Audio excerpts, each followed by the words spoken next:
Cet épisode est réalisé en collaboration avec le Fonds immobilier de solidarité FTQ. Vous êtes à l'écoute de Station Constructo, un balado spécialisé pour le secteur de la construction au Québec. Bonjour à tous et à toutes, bienvenue au balado Station Constructo. Nous abordons dans le cadre de cette série d'épisodes l'immobilier durable, sous toutes ses facettes, la décarbonation, la carboneutralité, la durabilité, l'abordabilité et la rentabilité constituent des cibles particulièrement privilégiées en raison des contextes économiques, sociaux et environnementaux actuels.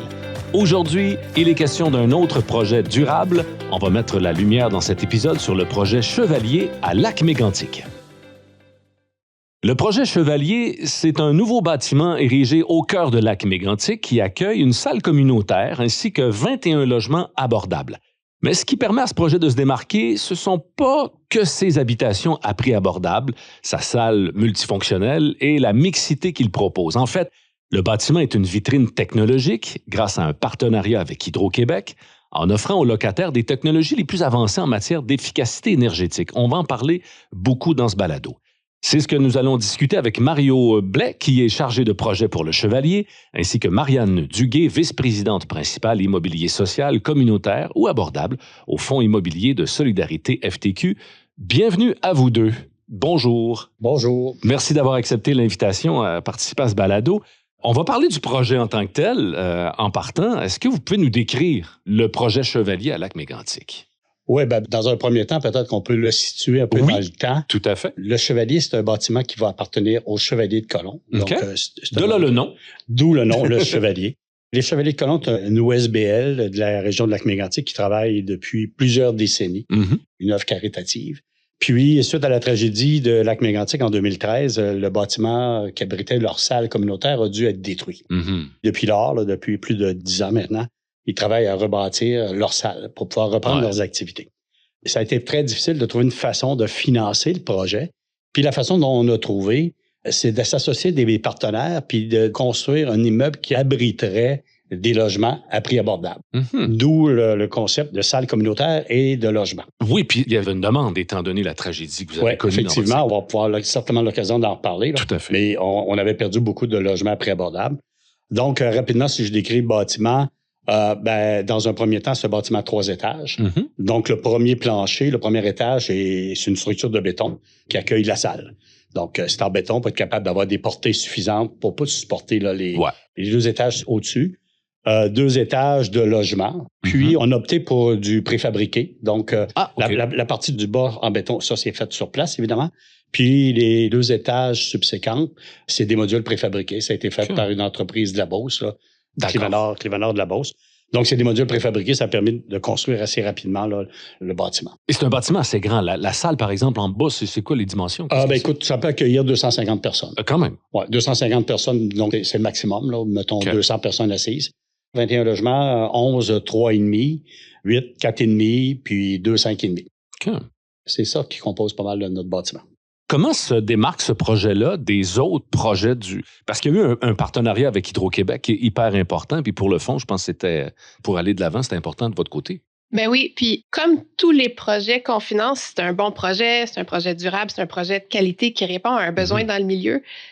Ce qui vient faire en sorte qu'il se démarque, c'est vraiment le fait, comme Mario l'amenait, d'être une vitrine technologique pour Hydro-Québec.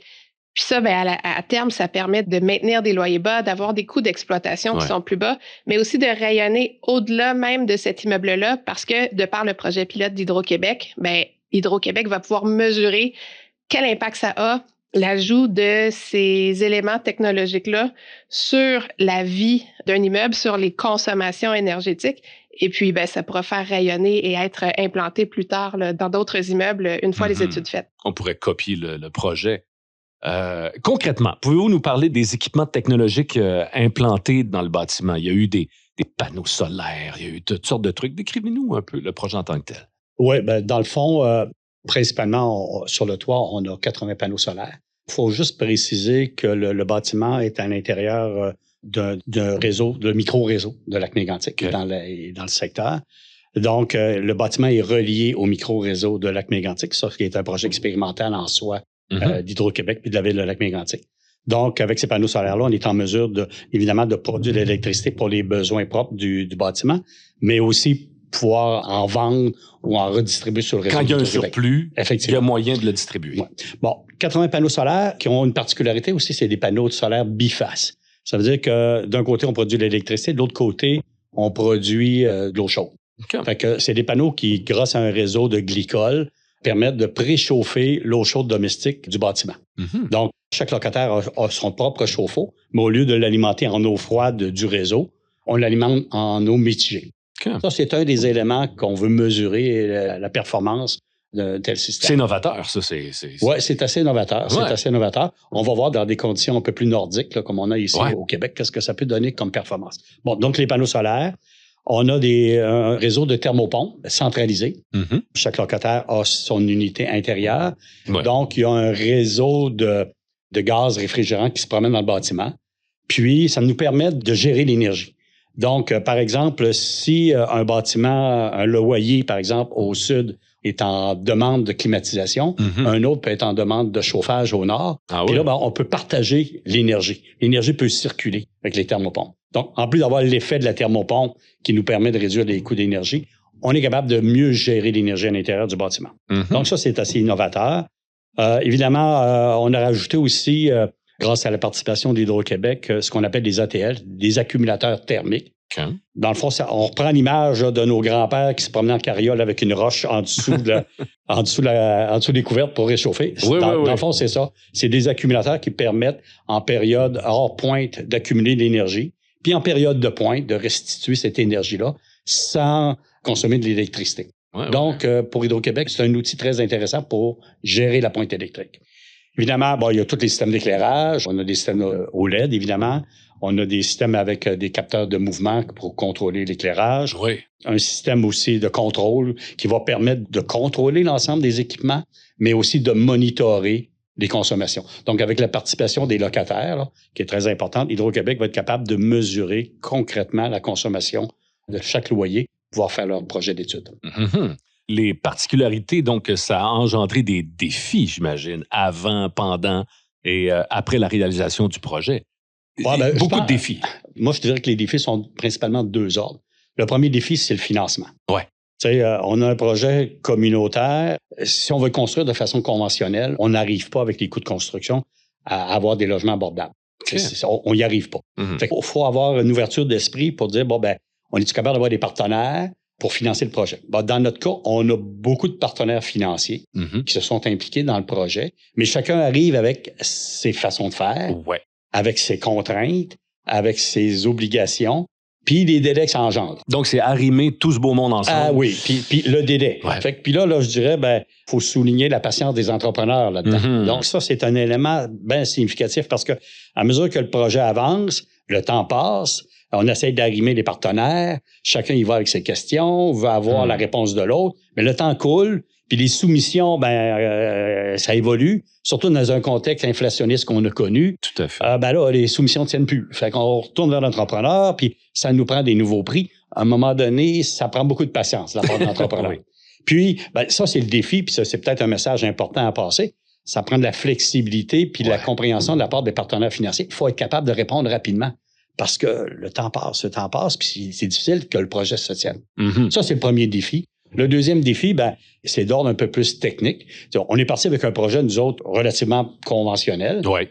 Puis, à un moment donné, on a le partenaire d'Hydro-Québec qui arrive dans le projet et qui dit « Hey, vous êtes dans le réseau du micro-réseau à Lac-Mégantic. On aimerait en faire un projet modèle. Mm-hmm. Si vous êtes d'accord, on va participer à votre projet. Puis on va y intégrer des technologies. » Ah oui, tout le monde est intéressé. Ça a dû changer pas mal le portrait. Ouais, tu sais, ça a mis comme un break au projet. Tu sais, dans le sens que oui, c'est intéressant. Puis là, la ville de Lac-Mégantic nous dit, écoute, ça s'inscrit parfaitement dans notre projet de transition énergétique. On veut plus avoir de pétrole à Mégantic, autant que possible. Mettons fait que là, donc, tout cet élément de transition énergétique-là devient très intéressant. On a un partenaire qui est Lac-Mégantic qui dit, moi, je suis prêt à mettre un peu plus d'argent si le projet va dans ce sens-là. Hydro-Québec est prêt à mettre de l'argent. Bon. Fait que là, on prend un pas de recul, puis on demande à nos professionnels de revoir les plans et devis. Ah ouais. Fait que là, ça a été un autre défi pour gérer cet aspect-là. Il y a beaucoup de gens impliqués donc là-dedans, des projets, beaucoup de collaboration. Quels éléments on doit considérer pour la réalisation d'un projet comme ça? Il faut prévoir les choses. Oui, il y a des éléments dans lesquels on est un peu moins habitué. Oui. Bon, c'est une question de technologie, donc il faut s'approprier ces technologies-là. Il faut s'assurer qu'on va être capable de les entretenir, ces technologies-là. Donc, on a dû repenser un petit peu le fond d'entretien du bâtiment. Tu sais, ça va nous prendre des techniciens pour tout l'aspect contrôle. Évidemment que là, Hydro-Québec, tout le monde est emballé, ça va bien. Ouais. Mais éventuellement, dans 5 ans, dans 10 ans, dans 15 ans, il faut penser à comment on va entretenir. C'est juste la toiture. On a une membrane sur la toiture qui est percée pour ancrer 80 panneaux solaires. Ouais. Bon, ben quand on va arriver à la fin de vie de la membrane, on fait quoi? Tu sais, fait qu'il faut avoir de l'argent. Ouais. Bon, comment ça va coûter? OK, c'est plus difficile à établir. Fait que le fonds de prévoyance, il a fallu réfléchir un petit peu là-dessus, puis aussi sensibiliser les partenaires qui arrivent avec leurs contraintes de coût de loyer, à dire, ben écoutez, là, faut peut-être avoir quelques piastres par mois par loyer de plus pour ce fonds de prévoyance-là. Est-ce que le fonds là-dedans est impliqué? Ah, absolument. Quand on regarde, avant de financer un projet, on fait une vérification diligente qui est faite avec une équipe multidisciplinaire. Il y a des analystes financiers, mais il y a aussi toute notre équipe construction. Et bien que notre équipe construction soit à l'affût des nouvelles technologies, il a fallu qu'on soit capable de faire percoler ça au niveau des analystes financiers, au niveau des conseillers juridiques également, afin de s'assurer que la documentation suivait ce projet-là avec une vitrine technologique, que l'analyste financier était capable de se rassurer à partir d'un modèle théorique qu'à terme, le projet va être doté d'un fonds de prévoyance adéquat, que le staffing est adéquat pour regarder les équipements technologiques et à l'inverse qu'on voit quelques économies aussi au niveau du coût de chauffage, du coût d'électricité, etc. Donc, il a vraiment fallu avoir une communication pluridirectionnelle pour être capable de se faire une tête par rapport à ça. On vient changer la recette un peu, c'est une bonne chose, mais quand on fait une recette pour la première fois, il faut prendre le temps de la lire avant. Oui, il faut y goûter, il faut la tester. Pourquoi le Fonds immobilier de solidarité FTQ a décidé d'appuyer ce projet social? Vous n'êtes pas que dans le social, mais particulièrement ce projet-là. Le fonds immobilier, on fait de l'immobilier abordable, social ou communautaire depuis des décennies. En fait, ça fait partie de notre modèle d'affaires, ça fait partie du genre d'investissement dans lequel on investit, en plus de notre modèle d'affaires traditionnel. Puis ça fait en sorte aussi qu'on est proche de l'écosystème et c'est de là qu'est née l'entente entre le Fonds de solidarité FTQ et le gouvernement du Québec pour être capable de venir déployer des fonds, une aide financière, une contribution financière à des projets pour que les projets abordables. Donc, les gens ont une contribution financière, les porteurs de projets, en échange d'obligations d'abordabilité, des loyers abordables, et d'habitabilité, des immeubles de qualité qui sont en bon état à travers le temps. Notre rôle a été de venir faire le maillage entre l'argent et les porteurs de projets pour que ces projets-là puissent voir le jour, puissent sortir de terre, être réalisés. Donc, le fait qu'on soit là, ben ça permet au projet de sortir de terre plus vite et de s'assurer qu'on fait des bons projets. Et ben pourquoi on l'a choisi? Parce que le projet, ben on le jugeait un bon projet dans une ville qui a des besoins, puis il y en a des besoins partout, bien localisé, dans le noyau villageois, à proximité de marche de d'autres services, avec une bonne taille adaptée, un bon porteur et un projet de qualité. Fait que ça a été ça notre processus de sélection. Pourquoi la construction de projets à vocation sociale, abordable, c'est important de nos jours? On en parle beaucoup. Puis le fonds arrive à point sur ce sujet-là. On en parle beaucoup. Donc, vous êtes très, très impliqué là-dedans. Là. On est très impliqué. On est proche de l'écosystème des OBNL, des OMH, des porteurs. Donc, on est impliqué et je pense que le fait qu'on soit là, on peut servir de bougie d'allumage pour être un élément fédérateur pour faire arriver les projets. Tantôt, Mario en parlait, quand le projet a du mal à démarrer, ben faut revenir avec nos soumissions, faut revenir avec le montage financier. Telle poche d'argent a peut-être plus de disponibilité de fonds. Donc, le fait qu'on soit capable de travailler, puis c'est encore long, mais on travaille tous à réduire le temps de pré-développement pour faire sortir des bons projets. Puis après ça, ben quand on a des projets novateurs comme celui-là, et novateurs dans une simplicité, parce que c'est à la fin de la journée, c'est pas un projet compliqué, c'est pas un projet qui a été long à construire, ben, ça fait qu'on peut s'en inspirer pour répliquer des modèles et des formules gagnantes. Oui, pour le futur. Oui, puis vous en aviez besoin à Lac-Mégantic de logements, tout court. Évidemment que suite à la tragédie de Lac-Mégantic, on a perdu le centre-ville. Le centre-ville abritait un nombre très significatif de logements à prix abordable, à prix modique. Donc, c'était primordial.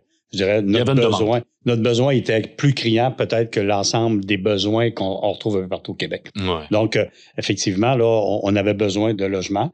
Puis, comme on disait tantôt, le modèle conventionnel de construction, il ne permettait pas. Il s'en est construit des logements réguliers à Lac-Mégantic. Mais bon, avec des prix qui sont pas nécessairement des prix pour la communauté là, abordables. Un élément sur lequel je veux revenir aussi, là, parce qu'on vient d'en parler, là, c'est important d'avoir des partenaires catalyseurs du projet. Oui. Tu sais, le Fonds de solidarité de la FTQ nous a permis, parce qu'il a bougé rapidement, de venir, comme tu as mentionné, allumer, catalyser le projet. Fait que là, les autres partenaires vont dire, ouais, mais c'est sérieux, là. Le fonds est impliqué. Le fonds est impliqué, il met de l'argent, il répond rapidement. Voilà. Ça l'a comme shaké un peu la boîte là, des autres partenaires en disant, ben oui, le projet est sérieux, là. Le projet est sérieux. Puis la rapidité de réponse du fonds a été très significative. Parce que la demande sera là aussi pour ailleurs. On pourrait, comme on le mentionnait, le dupliquer ailleurs aussi au Québec, ce genre de projet-là. Oui, puis la demande, elle est importante, puis elle est importante partout. J'ai trop de doigts sur ma main pour compter le nombre de villes où le taux d'inoccupation est au marché ou est en équilibre. Ouais. Donc, les besoins sont partout et on ne peut pas répliquer nécessairement dans une région ce qu'une autre région a de besoin. Si je suis à Montréal, je vais peut-être faire quelque chose qui va ressembler à un 100 unités. Si je suis à Lac-Mégantic, j'irai pas construire un 20 étages. Non. Donc, ça prend des projets, des produits qui sont adaptés aux différents milieux. Et le fait de venir répliquer, standardiser, réutiliser des formules gagnantes, ben, ça nous permet de construire plus vite, de construire moins cher, puis d'en faire plus avec le même argent, d'aller plus vite. Et ça va durer. Ça va durer. Durable dans le temps. Il y a peut-être un élément aussi en termes de répétabilité. C'est l'objectif aussi d'Hydro-Québec avec son projet de recherche dans le cadre de ce projet-là. Bon, Hydro-Québec, évidemment, s'inscrit dans une démarche de transition énergétique importante au Québec. Tout à fait. Ça bouge beaucoup là, dernièrement. Puis, à travers ce projet-là, Hydro-Québec veut expérimenter des technologies. Bon, ça, c'est une chose. Techniquement, on veut expérimenter les technologies. Mais Hydro-Québec a aussi un souci de social. Comment les gens qui occupent des logements abordables sont prêts à s'investir ou comment ils vont réussir à obtenir de la formation puis pouvoir être partenaires des transitions énergétiques. Oui, de mettre ça en œuvre. Ouais. Ça veut dire qu'à travers ça, Hydro-Québec, pendant une période de 3 ans, avec la participation des locataires, pour être capable éventuellement de dire, ben, pour des logements à prix abordables, voici comment on doit présenter, voici les technologies qu'on doit mettre en œuvre, voici les pièges à éviter, voici la formation, le support. Parce que c'est beau d'arriver avec des accumulateurs thermiques dans les logements, mais la personne qui n'a pas de téléphone cellulaire pour un logement abordable, comment je gère ça, là, tu sais? Ça amène des questionnements très terre à terre auxquels il faut avoir des réponses pour être capable de dupliquer ce type de projet-là. Il y a un enjeu, j'aimerais qu'on en parle. Les entrepreneurs, des fois, ils peuvent être réticents à participer à des projets sociaux abordables parce que c'est peut-être moins intéressant que les projets privés. Hein. Il y a toujours un enjeu à ce sujet-là. C'est pas facile. Écoutez, c'est le défi de ce type de projet. Le nerf de la guerre, comme on dit. Je veux dire, tu sais, on peut décider qu'on fait des projets conventionnels avec une rentabilité qui est probablement plus connue. Mais il y a un risque associé à ça. Ou bien là, on est un peu plus, on a une fibre sociale un peu plus importante, puis on se dit, ben écoute, on va accepter de jouer le jeu avec des partenaires. Bon, avec ce que ça implique. Là, j'ai des partenaires qui ont chacun leur obligation, qui vont peut-être étirer un petit peu mon projet. En termes de rentabilité, ben peut-être qu'il va avoir un effet, mais je vais être capable de le monter, mon projet, puis je vais être capable de répondre à un besoin concret dans mon milieu. Et qui va être durable dans le temps. Et durable dans le temps. Oui, on fait pas des projets abordables qui vont être cheap. C'est ça. Il faut que ça soit des beaux projets. Mais la rentabilité est peut-être moindre, mais elle est quand même là. À la fin de la journée, tout le monde est rémunéré. Puis, dans ces projets abordables-là, le risque est également moindre. Il n'y a pas beaucoup de problèmes de taux d'inoccupation ou des coûts élevés de marketing à mettre pour trouver des bons locataires à mettre dans nos logements. Donc, la stabilisation de l'immeuble se fait beaucoup plus vite. Le taux de roulement des locataires est moindre. Donc, à terme, il y a certains coûts, il y a certains risques qui sont diminués aussi. Donc, l'appariement rendement-risque est quand même là. Puis, le fait qu'il y ait un appariement de plusieurs porteurs de ballons ou de plusieurs apports financiers, c'est un village qui est mobilisé à faire une réalisation d'un projet. Ben, ça vient le dérisquer aussi. Donc, pour l'entrepreneur, c'est une prise de risque moindre également à ce niveau-là. Donc, pour un projet de ce genre-là, abordable, projet de qualité, à hauteur de projet du marché aussi, c'est un beau projet. L'aménagement paysager, vous y avez pensé. Il y a de grands espaces. Vous n'êtes pas allé avec le dos de la cuillère, comme on dit, là. Bon, je veux dire, c'est pas un projet qui est très luxueux, mais c'est un projet de qualité. Voilà. Pour ceux qui l'ont visité, là, puis j'invite tout le monde à venir à Lac-Mégantic. Bien sûr. C'est une belle région. Puis en termes de qualité-prix, là, on a quelque chose de très, très bien. Je pense qu'on va avoir quelque chose de très, très bien qui répond à une clientèle qui en avait besoin. Puis ça permet aussi un mix. Dans le bâtiment, on a un mix. On a des personnes âgées qui utilisent les 3,5. On a des personnes à faible revenu. Donc, on a des logements là, dans le cadre du bâtiment qui sont des PSL, là, des logements subventionnés, le programme de soutien au logement. Donc, c'est une clientèle un peu particulière. On a aussi des familles. On a des gens qui arrivent de l'extérieur, des immigrants qui arrivent avec leur petite famille pour venir travailler dans la région. Donc, une mixité. Il y a une mixité. Ça représente la réalité, là. Tout à fait. Est-ce que vous auriez des conseils pour un entrepreneur qui voudrait réaliser des travaux de construction d'un bâtiment similaire? Ah, assurément. Ben, je pense que le premier, c'est d'être capable de garder une ouverture d'esprit, puis d'avoir le courage d'être là en amont. Parce que quand on travaille en partenariat avec des entrepreneurs qui peuvent prendre part au premier balbutiement du projet avec un porteur, ben ça fait qu'il y a moins de risques. C'est pas garanti que c'est cet entrepreneur-là qui pourra avoir le contrat de construction, mais bien travailler avec toutes les parties prenantes autour de la table, c'est sûr que ça nous permet de faire avancer un projet plus vite dans la collaboration.